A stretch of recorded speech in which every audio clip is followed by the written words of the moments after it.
Murakoze nyakubahwa Perezida wa Repubulika. Amazina yanjye nitwa Sheikh Sindayigaya Musa, ndi mufti w'u Rwanda, mpagarariye abayisilamu bose bo mu Rwanda, ariko nk'abandi na Vice Perezida wa kabiri w'ihuriro ry'amadini n'amatorero na Kiliziya Gatolika.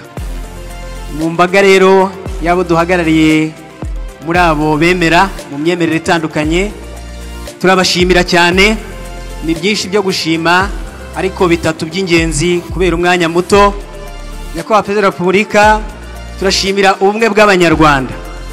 Ni ikintu gikomeye cyane nyuma y'ibihe bikomeye bya Jenoside yakorewe Abatutsi muri Mata 1994. Ubu nyuma y'uko ubumwe bw'Abanyarwanda bwari bwasenyutse, ariko nyuma y'urugamba mwayoboye rwo kubohora igihugu mwe n'abari babafashije, Nyakubahwa Perezida wa Repubulika, ubu bumwe nta kindi twabugurana.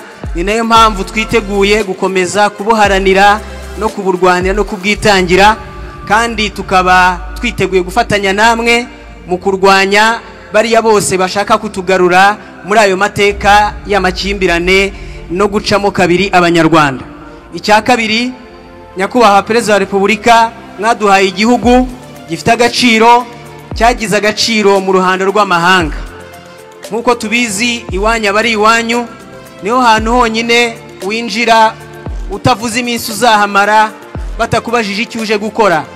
Murabizi mwese inshuti duteraniye hano, abagiye mu mahanga mujya mwumva abategetsi bagenda bahinduka bavuga ngo tugiye kubasubiza iwanyu, ariko iwanyu nubwo wajya guhaha, niho hantu honyine iyo tugarutse tugeze ku kibuga cy'indege cyangwa umupaka uwo ari wo wose w'ubutaka n'amazi, bandikaho ngo ni umuturage ugarutse iwabo.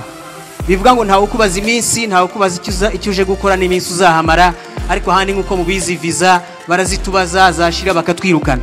Icya gatatu nyakubahwa twashimira ni umutekano. Hano twumvise ba rwiyemezamirimo, natwe abanyamadini turahari kugira ngo dusenge, kugira ngo dukore, nuko dufite umutekano.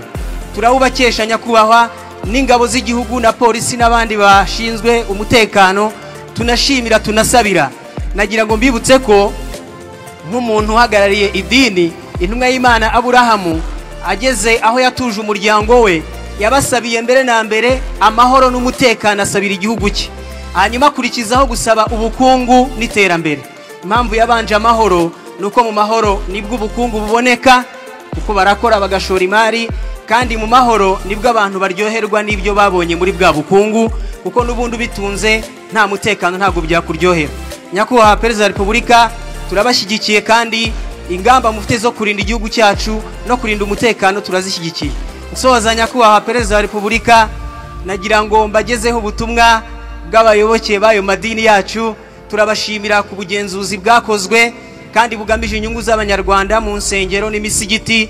Twagira ngo tubabwire yuko ku nama inzego zatugejejeho twagerageje gukora ibishoboka. Hari insengero, hari imisigiti zimaze kuzuza ibisabwa. Twagira ngo tubasabe babandi bazagaruke kudusura vuba, dore nyakubahwa hari n'iminsi mikuru. Ku rwego rw'abayisilamu turi mu gisibo, bantumye ngo mbabwire ngo nabura iminsi isigaye izo nsengero zujuje ibisabwa. Birumvikana ntago twakorera hatujuje amategeko, ariko ahabyujuje badusure baturebere indi minsi isigaye y'igisibo tuyisenge mu misigiti. Hanyuma no ku bandi bayoboke naho hari iminsi mikuru iteganyijwe hano imbere, kuko ndavugira amadini yose ndi mu ihuriro. Hari iminsi mikuru ya hano imbere za Pasika n'ibindi. Nyakubahwa Perezida wa Repubulika, murakoze cyane, turabashimiye kandi turabakunda, duhora tubasabira ibyiza. Murakoze.